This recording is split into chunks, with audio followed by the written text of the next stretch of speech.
ज्या पद्धतीनं कार्यकर्त्यांना आपण वेगवेगळी जी काही ताकद द्यायला लागते त्या बाबतीमध्ये सुद्धा थोडंसं दुर्लक्ष वरिष्ठांकडून झालेलं असल्यामुळं कुठंतरी काम करताना तिन्ही मंडल अध्यक्षांना अडचण निर्माण होते। मी जबाबदारीनं बोलतो, संघटनात्मक दृष्ट्या जी ताकद मिळायला हवी होती ती मिळाली नाही आहे। आपल्या इथे या ठिकाणी 3 वर्षात काम करत असताना काही अंशी त्या ठिकाणी आपापसात असणारे मतभेद, कार्यकर्त्यांमध्ये पदाधिकाऱ्यांमध्ये काहीतरी असणारी चढाओढ, अशा वातावरणामध्ये माझ्यासारख्या कार्यकर्त्याला काम करायला थोडंसं अवघडल्यासारखं वाटत होतं। राजेशदादा, भाजपमधून बाहेर पडणार अशी देखील चर्चा सुरू झालेली आहे। मग अशा काही इतर पक्षातून तुम्हाला ऑफर वगैरे आलेले आहेत? सत्तेतला पक्ष, जिल्ह्यातला सत्तेतला पक्ष, राज्यातला सत्तेतला पक्ष, केंद्रातला सत्तेतला पक्ष ज्या ताकदीनं या ठिकाणी रुजायला होता, वाढायला होता, तिची ताकद कार्यकर्त्यांना देण्यासाठी जी काही वरून आपल्याला पक्षश्रेष्ठींनी द्यायला पाहिजे होती ती पुरेशी ताकद न मिळाला, मग त्याचा सारा परिणाम पक्ष संघटनेच्या वाढीसाठी निश्चितपणानं होता। कर्जतच्या राजकीय वर्तुळातून एक मोठी घडामोड समोर आलेली आहे। कर्जतचे भाजप शहर मंडळ अध्यक्ष राजेश लाड यांनी तडकाफडकी राजीनामा दिलेला आहे। त्यांच्या या राजीनाम्याची आता चर्चा जोरदार सुरू झालेली आहे। आपल्यासोबत राजेशदादा लाड आहेत, त्यांच्याशी आपण बोलणार आहोत। नेमका त्यांनी हा राजीनामा का दिलेला आहे, यामागचं काय कारण आहे? राजेशदादा, भाजप जो पक्ष आहे राज्यात आहे, केंद्रात सत्तेत आहे, मात्र तडकाफडकी तुम्ही काल राजीनामा दिलेला आहे, नेमकं काय कारण आहे या राजीनाम्यामागचं? खरं तर मुळात आपल्याला सांगायचं झालं तर कर्जत नगर परिषद निवडणुकीत झाल्यानंतर मी माझ्या एक वैयक्तिक कामांमुळे, व्यवसायामुळे पक्षात इतका फारसा सक्रिय नव्हतो आणि साधारणपणानं जे पक्षाचे कार्यक्रम येतात ते कार्यक्रम, अगदी परवाच्या रक्तदान शिबिरापर्यंतचा कार्यक्रम, त्यानंतर SIR संदर्भामध्ये जिल्हाध्यक्ष कोळीसाहेब कर्जतला आले होते, त्यांच्या संदर्भातली बैठक ही मी त्या ठिकाणी आवर्जूनपणानं उपस्थित होतो। त्या बैठकीला पनवेलचे महापौर माननीय नितीनभाई पाटील साहेब हे सुद्धा पहिल्यांदाच महापौर झाल्यानंतर कर्जतला आले, त्यांचं आम्ही पक्षामध्ये स्वागत केलं। पण तेव्हा पक्षाचं काम सुरू होतं, परंतु मी जिल्हाध्यक्षांना 2-2.5 महिन्यापूर्वी सांगितलेलं स्पष्टपणानं की बाबा मला माझ्या व्यवसायामुळे, माझ्या कौटुंबिक कारणामुळे मला वेळ देता येत नाही पक्षाला, आणि पक्षाचं पद घेऊन, महत्त्वाचं पक्षाचं पद घेऊन जर काय आपण वेळ देऊ शकत नसेल तर मग माझ्यासारख्या कार्यकर्त्याला ते योग्य वाटत नाही।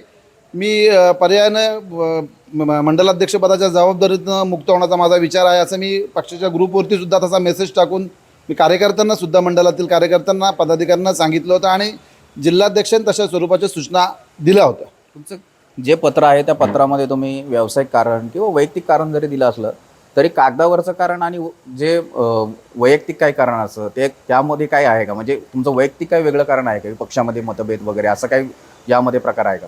खरं तर आम्ही तिन्ही मंडल अध्यक्ष म्हणजे नेरळ मंडळाचे नरेश मसने, ग्रामीणचे दिनेश रासाळ आणि मी कर्जत शहर मंडळाचा अध्यक्ष म्हणून गेल्या 2-3 महिन्यापासून आम्ही आदरणीय आमदार प्रशांतदादा ठाकूर यांनासुद्धा आम्ही त्या ठिकाणी त्यांचीसुद्धा भेट घेतली। मुंबई येथे आम्हाला त्यांनी भेट दिली अधिवेशन काळामध्ये आणि त्यांच्याशी सुद्धा सविस्तर संघटनात्मक दृष्ट्या जे काही आपल्याला करणं आवश्यक आहे त्या दृष्टीनं आम्ही त्यांच्याशी चर्चा केली। वास्तविक पाहता आपला पक्ष हा अगदी जिल्हा परिषदेच्या पासून ते अगदी राज्यात, अगदी देशात केंद्रस्थानी आहे, सत्तेत आहे, आणि या सत्तेच्या माध्यमातून आपण आपल्या कार्यकर्त्यांना, तालुक्यातील कार्यकर्त्यांना, संघटनाला थोडं बळ देण्याच्या दृष्टीनं आपण त्यांना ताकद देणं गरजेचं आहे, असं वेळोवेळी आदरणीय प्रशांतदादांना त्या ठिकाणी सूचित केलं। प्रशांतदादांशी सकारात्मक चर्चासुद्धा झाली, परंतु ज्या पद्धतीनं कार्यकर्त्यांना आपण वेगवेगळी जी काही ताकद द्यायला लागते, आर्थिकदृष्ट्या जी विकासाची कामं असतील ते कामांच्या माध्यमातून कार्यकर्ता त्या ठिकाणी उभा करण्यासाठी जी काही ताकद देण्याची आवश्यकता असते त्या बाबतीमध्ये सुद्धा थोडंसं दुर्लक्ष वरिष्ठांकडून झालेलं असल्यामुळं आपण कार्यकर्त्यांना न्याय देऊ शकत नाही। कार्यकर्त्यांना जर का आपण वर्षभर मंडल अध्यक्ष 3 वर्षापासून पक्षामध्ये काम करताना जर का आपण काही अंशसुद्धा जर का कार्यकर्त्यांना त्या कामांच्या माध्यमातून आपण जर न्याय देऊ शकत नाही तर मग हे पद नुसतंच भुजवायचं आहे आणि मग ते पदाचं कुठेतरी आपण ते शेकी मिरवायची, हे माझ्यासारख्या कार्यकर्त्याला मनामध्ये पटत नव्हतं। तसं आम्ही तिन्ही मंडल अध्यक्षांनी आदरणीय प्रशांतदादांना सांगितलं सुद्धा की बाबा तालुक्यामध्ये जे महत्त्वाचे प्रकल्प येत आहेत, उदाहरणार्थ टाटा प्रोजेक्टचा जो मोठा प्रकल्प सुरू आहे, आम्ही तिन्ही मंडल अध्यक्षांनी त्या ठिकाणी 2 वेळा भेट दिली भारतीय जनता पक्षाच्या वतीनं। इतर पक्ष सत्तेतले जे आहेत, शिवसेना असेल किंवा राष्ट्रवादी काँग्रेस पक्ष असेल, हे त्यांचे नेते त्यांच्या परीनं त्यांच्या कार्यकर्त्यांना न्याय देतात। मग त्या ठिकाणची असणारी काय सामग्री असेल किंवा मशिनरी असेल, डंपर, JCB, पोकलॉन असतील, ते कुठे जर का लावायचे आपल्या कार्यकर्त्यांचे असतील तर त्यांचे नेते त्यांना न्याय देतात। आणि आपण सत्तेतला पक्ष, आपल्या पक्षाचा मुख्यमंत्री, आपल्या पक्षातली केंद्रातली सत्ता, असं असताना जर का आम्हाला त्या ठिकाणी स्थानिक कार्यकर्ते, त्यावेळी आम्ही वैयक्तिक स्वरूपाचं कोणतीही मागणी केली नव्हती. हुमगाव, पोटलपाली किंवा त्या ठिकाणी मांडवणे या परिसरातले जे स्थानिक शेतकरी आहेत, जे जे बाबा भूमिपुत्र आहेत, त्यांना त्या ठिकाणी कुठेतरी त्यांच्या ज्या काही गाड्या लागतात किंवा त्यांच्या ऑफिस कामासाठी जी काही माणसं लागतात, म्हणजे त्यांच्या एज्युकेशनप्रमाणे ती माणसं तुम्ही काही प्रमाणात तरी भारतीय जनता पक्षाच्या वतीनं घ्यावी असं आम्ही 3 वेळा आम्ही त्यांना त्या ठिकाणी सांगितलं, परंतु त्याच्याकडे दुर्लक्ष केलं. त्या संदर्भातली तक्रारसुद्धा मी आदरणीय प्रशांतदादांकडे केली.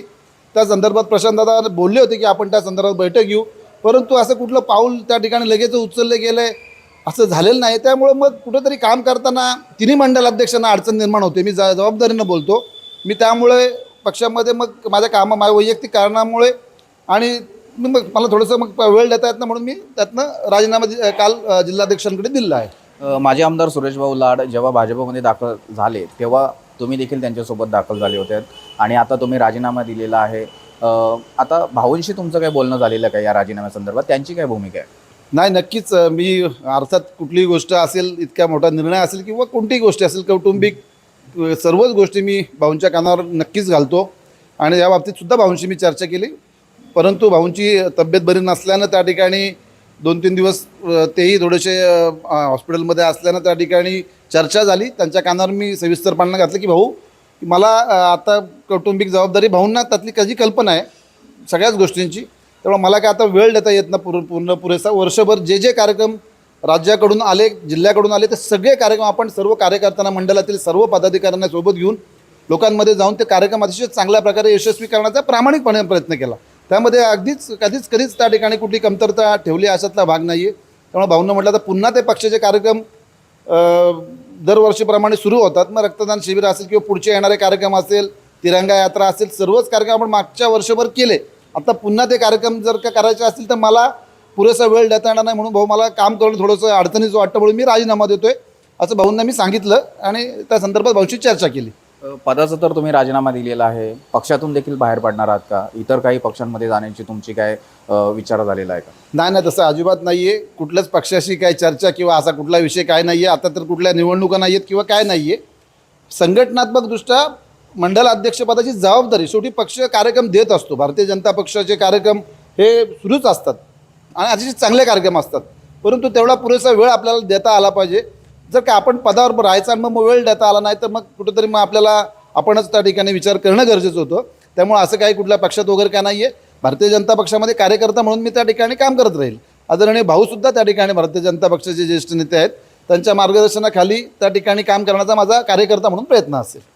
तुम्हाला इतर पक्षातून कुठून फोन वगैरे सुरू झालेली त्या चर्चा काय? कारण जसं तुम्ही राजीनामा देताय तशी राजेशदादा भाजपमधून बाहेर पडणार अशी देखील चर्चा सुरू झालेली आहे. मग असे काही इतर पक्षातून तुम्हाला ऑफर वगैरे आलेले आहेत? नाही, असं काहीच कुठल्याच पक्षाचं काय नाही. माझा मित्रपरिवार की बाबा माझ्यासोबत काम करणाऱ्या कार्यकर्त्यांना अचानकपणानं हा निर्णय आल्यानंतर थोडंसं जरा आश्चर्य वाटलं, म्हणून ते अगदी आपुलकीनं चौकशी करतात, बाबा काय रे कशासाठी राजीनामा दिलास, तर त्यांना आपण ते सविस्तर कारण सांगतो. आणि असं कुठलंही नाराजी नाट्य किंवा काहीतरी उगाचच काहीतरी कोणावरती राग व्यक्त करायचं, कुठल्या पदाधिकाऱ्यावरती राग व्यक्त करायचा अशातले काही नाही आहे.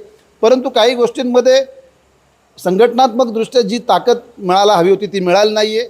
आणि दुसरी महत्त्वाची गोष्ट, गेल्या अनेक वर्ष माझ्यासारखा कार्यकर्ता आदरणीय भाऊंच्या नेतृत्वाखाली त्यावेळेच्या राष्ट्रवादी काँग्रेस पक्षामध्ये असेल, 25-26 वर्ष त्या ठिकाणी पक्षामध्ये वैयक्तिक स्वरूपाचे कुणाचे व्यवसायावरनं कसले वादविवाद असतील, परंतु संघटनात्मक पक्ष एक संघ होता. त्या ठिकाणी काही कुटुंब म्हणून पक्ष त्या ठिकाणी एक संघपणानं त्या ठिकाणी भाऊंच्या नेतृत्वाखाली राष्ट्रवादी काँग्रेस पक्ष पुढे काम करत होता. त्या पक्षात मी काम करत होतो. त्यामुळे असं कधी पक्षामध्ये असं कधी वातावरण कधी त्या अनुभव नव्हता. परंतु आपल्या इथे या ठिकाणी 3 वर्षात काम करत असताना काही अंशी त्या ठिकाणी आपापसात असणारे मतभेद, कार्यकर्त्यांमध्ये, पदाधिकाऱ्यांमध्ये काहीतरी असणारी चढाओढ, ती कुठेतरी मनाला एक खूप अशी खंत वाटत होती.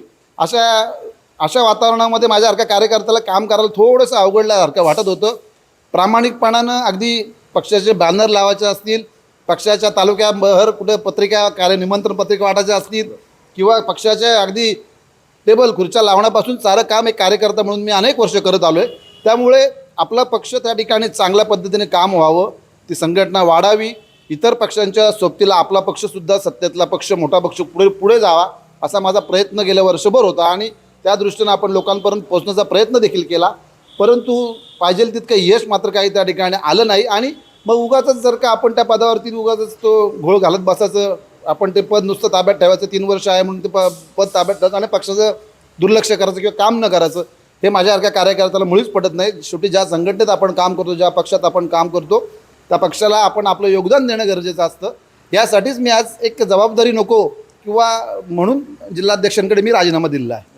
एकेकाळचा लाडांचा बालेकिल्ला म्हणून कर्जतकडे पाहिलं जात होतं. मध्यंतरी राष्ट्रवादी असेल, राष्ट्रवादीतून भाजपमध्ये तुमचं पक्षांतर झालं. मात्र आता तुम्ही जी नाराजी व्यक्त करून राजीनामा दिलेला आहे, लाडांच्या या नाराजीकडे पक्षश्रेष्ठींनी लक्ष द्यायला पाहिजे का? काय वाटतं तुम्हाला? नाही, असं काय नाही आहे. आपल्याला तर सर्वांनाच भाऊंचं एकंदरीत सर्व राजकीय सर्व त्यांच्या मनातले सर्व विचार माहीत असतात की काहीतरी कुठलं तरी गोष्टींसाठी पक्षश्रेष्ठींना कुठेतरी असं वेठीस धरणं कधी भाऊंना जमलंच नाही, भाऊंनी कधी केलं नाही आहे. त्यामुळे असं काय नाही, पक्षाकडे जे काही बाबा पदाधिकारी म्हणून बाबा मला मंडल अध्यक्षपद दिलं, नगरपरिषदेच्या निवडणुकीला डॉक्टर स्वातीला त्या ठिकाणी उमेदवारी दिली.